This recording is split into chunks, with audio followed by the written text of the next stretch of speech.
Era uma vez um jovem formado em ciência da computação, que era um cara que não era muito bom em nada. Ele era um cara que era mais ou menos em várias coisas, mas não era nota 10 em nada. E ele, assim como várias outras pessoas, ele tinha o sonho de ser concursado. Então ele estudou para concurso, ele ficou classificado em alguns concursos, e ele acabou sendo aprovado em um bom concurso. Ele virou analista de TI do Cepromat. Em um certo momento, antes dele ser chamado para esse concurso, ele teve uma ideia de criar uma startup na área de educação.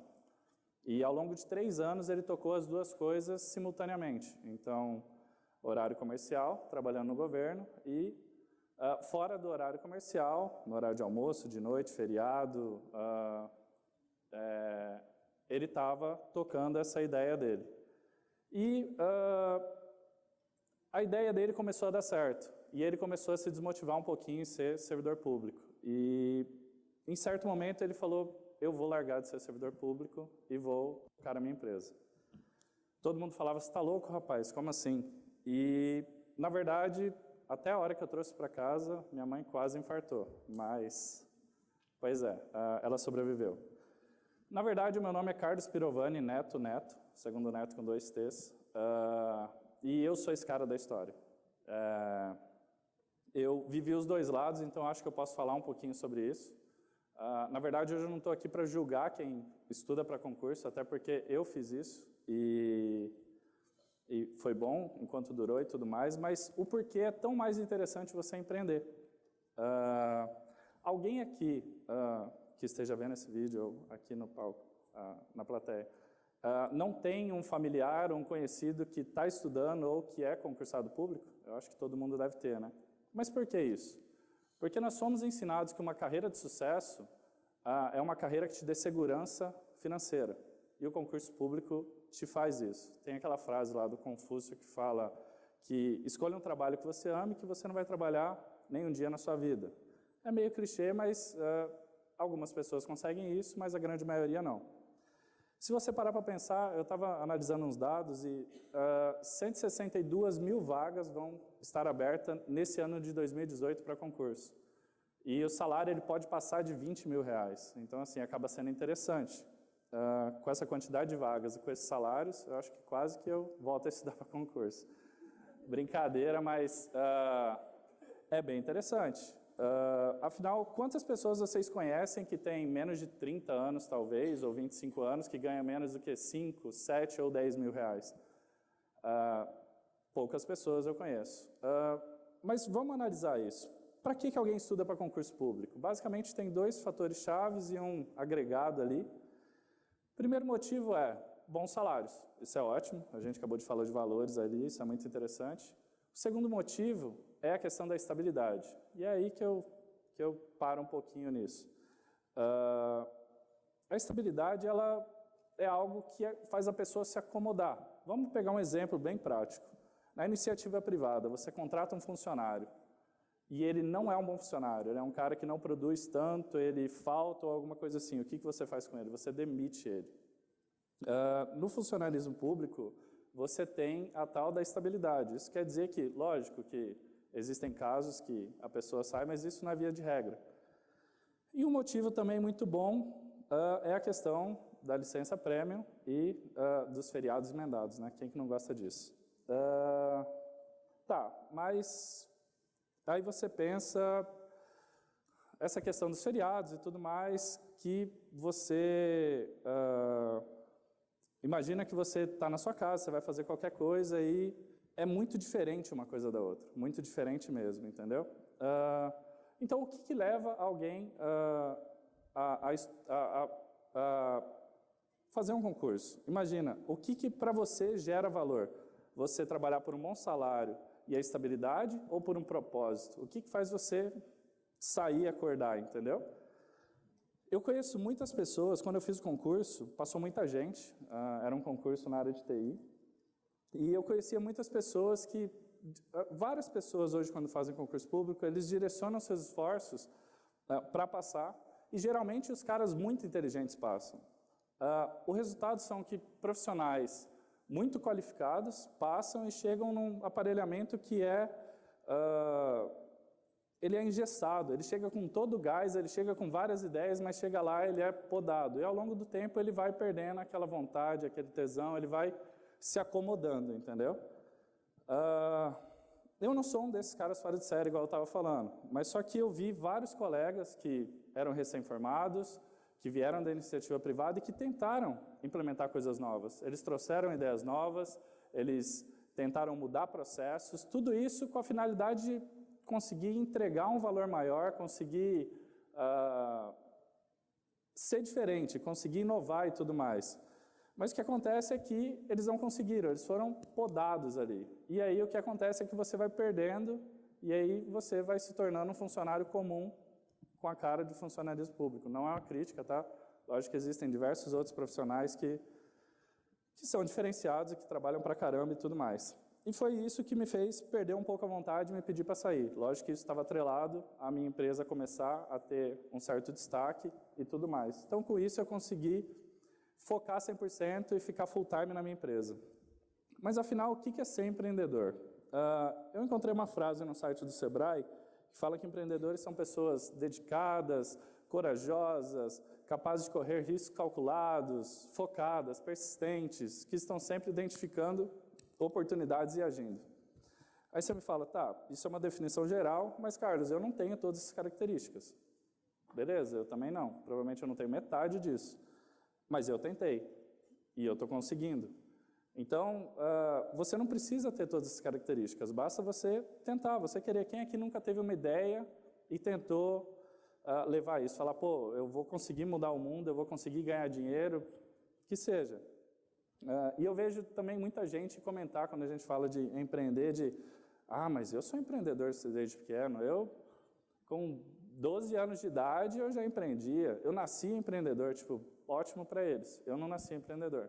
O meu primeiro negócio foi Estuda.com e eu estou aqui até hoje. Então, eu estou aprendendo a empreender, então. Qualquer um de vocês pode fazer isso, qualquer pessoa, independente de idade, de formação ou qualquer coisa. Ainda por cima, eu tenho um probleminha que me acompanha há muito tempo, que é meio complicado, que se chama TDAH. É um tal de transtorno por déficit de atenção e hiperatividade. Por isso vocês ficam andando assim de um lado para o outro. Isso acontece. Então, por causa disso, eu sou, muito esquecido. Eu sou inquieto. Eu começo as coisas, geralmente não termino. Mas isso não fez eu desistir. Tanto que hoje eu estou aqui. Então, eu enfrento mais dificuldades do que uma pessoa normal, mas eu estou aqui. E, na verdade, eu tenho até que agradecer ao meu sócio, à minha família, por sempre estar me apoiando. Na verdade, o que acontece? Temos diversos cases de empreendedores no Brasil e fora do Brasil, de empreendedores tradicionais e de modelos mais inovadores. O que acontece é que, imagina se essas pessoas, o que empreender faz? Empreender vai tirar o país da crise, porque se você está empreendendo, você está gerando valores, você está empregando pessoas. E empregando pessoas, você está ajudando você está ajudando seus funcionários, você está ajudando seus clientes, você está ajudando a economia, porque você paga impostos e tudo mais. Então, isso acaba sendo muito interessante também do ponto de vista do mercado. Se a gente está falando de crise, o que talvez ajude a tirar a gente dessa crise seja o empreendedorismo. Basicamente, existem dois tipos de empreendedores, o empreendedor por oportunidade e o por necessidade. No meu caso, foi oportunidade. No final de 2013, meu irmão estava se preparando para fazer o Enem, e alguns vestibulares aí também. E eu vi que ele ficava muito no computador. Eu fui entender por que ele estava ficando, porque eu achei que ele estava enganando meu pai, minha mãe e eu, no Facebook e coisas afins. E aí, na verdade, eu vi que ele estava baixando provas e gabarito para testar o conhecimento dele. E eu falei, peraí, por que eu não posso automatizar esse processo? Sabe-se que uma das melhores maneiras de preparar para Enem e vestibulares é resolvendo provas anteriores, porque você se acostuma ao modelo de questões e testa o seu conhecimento. Então, a partir dessa ideia, eu falei, se a gente reunir num lugar, um banco bem grande, onde o estudante possa testar o conhecimento dele, entender o que ele está melhor e pior, e com isso direcionar o estudo dele, eu acho que a gente vai estar gerando muito valor. E assim que surgiu a ideia do Estudavest. Há cerca de um ano e pouco, nós mudamos de nome, nós mudamos agora para Estuda.com. até porque a gente saiu só do nicho de vestibulares. Basicamente, hoje a gente entrega tecnologia educacional para, não trabalhando mais só com estudantes, mas entregando tecnologia educacional para escolas, para universidades, para sistemas de ensino,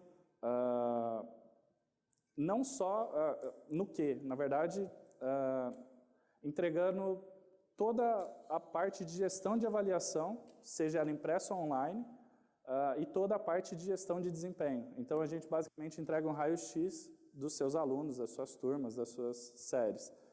Aí você fala, beleza, Carlos, então você está falando que eu tenho que empreender. Então quer dizer que eu tenho que pedir minha conta hoje da empresa, pedir para sair e abrir a minha própria empresa. Não necessariamente. Existe um termo que se chama intraempreendedorismo. O que isso quer dizer? Você consegue empreender e inovar na empresa onde você já está.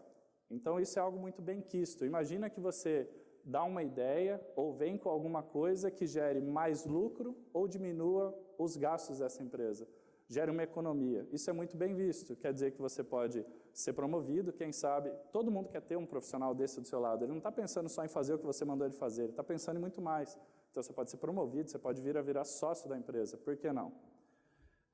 E outra possibilidade também é fazer igual eu fiz ao longo de 3 anos. Eu tinha 2 empregos. Eu e todo mundo que acompanha, todo mundo odeia o Cris, eu e o Júlio. Eu não preciso trabalhar porque meu marido tem 2 empregos, como diria a Rochelle, né? Mas então, a gente está falando de empreendedorismo, eu vou separar alguns motivos que fazem achar esse mundo bem fascinante. Lembra lá no começo que eu falei que eu não sou o cara tipo nota 10? Hoje, tá, eu sempre fui na média, vamos dizer que hoje eu estou com 8,5 mais ou menos, eu estou ali um pouquinho para cima da média. Mas por quê? Porque eu tive que me virar. Eu era um cara que era totalmente cru e eu tive que estudar, eu tive que ler, aprender e isso fez eu crescer.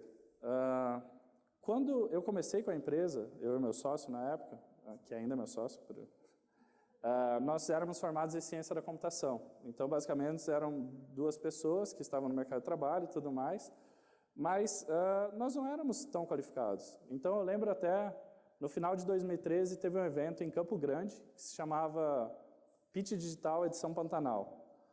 Era uma competição de algumas startups a nível de Centro-Oeste, e nós fomos lá e eu basicamente tive que fazer essa apresentação num palco, tipo isso aqui. E eu era um cara, eu sempre fui um cara muito tímido, então eu sempre fui um cara que, até para apresentar trabalho em sala de aula, dava aquela travada assim, a galera já falava, pô, mas não tem problema. O que aconteceu foi que isso aconteceu lá também. Eu travei, eu tremi, minha boca secou, eu não consegui falar, mas o resultado foi muito bom. A nossa ideia era boa, da nossa startup na área de educação, da antiga Estudavest, hoje Estuda.com, e acabou que a gente ganhou o primeiro lugar lá, com startups do Centro-Oeste, e a gente voltou com um checão de R$1.000. Isso foi um marco pra gente. É sério, esse checão ele é desse tamanho, sem mentira nenhuma. Quem quiser depois me pede, eu vou mandar uma foto. Acho que ele até está lá em casa. Então, eu tive que desenvolver várias habilidades, aprender cada vez mais. Então, eu tive que estudar sobre a parte financeira, administrativa, eu tive que aprender a negociar, a vender. Eu errei bastante, eu errei muito, muito mesmo. Até porque eu sou um cara que estou empreendendo na área de educação, que tem uma formação em ciência da computação. Tipo, qual a minha experiência para isso? Mas como eu disse, eu vi uma oportunidade e a gente foi atrás. Então, eu fui estudar, fui ler, entender um pouquinho mais, fui para dentro de escolas, fui conversar com professores, diretores, e aprendi errando bastante. Por que é interessante errar? Porque isso te tira da zona de conforto. Lembra que a gente estava falando sobre a questão lá em cima de você ter estabilidade? A estabilidade te deixa estagnado, enquanto quando você você acaba tendo que se reinventar. Tem uma frase que eu gosto bastante do Michael Bobak. Ele fala que todo progresso acontece fora da zona de conforto. A incerteza leva uma pessoa a ter que se reinventar, a ter que inovar, ser criativo, e é daí que surgem as grandes ideias. Imagina se, ao invés de estudar para concurso, focando ali, a galera estivesse pensando em como mudar o mundo, solucionar problema, reinventar um negócio. Então, é um pouco disso que eu penso. Eu queria deixar claro também a respeito de concurso. Eu não sou contra, né, tipo, só tive uma experiência não muito legal, mas a gente vê aí pessoas que são funcionários públicos que estão mudando o Brasil, a gente pega o juiz Sérgio Moro, por exemplo, então é importante que tenham bons funcionários, mas talvez repensando essa parte de legislação, de burocracia e tudo mais, mas quero deixar claro que isso é importante, quem é concursado não brigue comigo.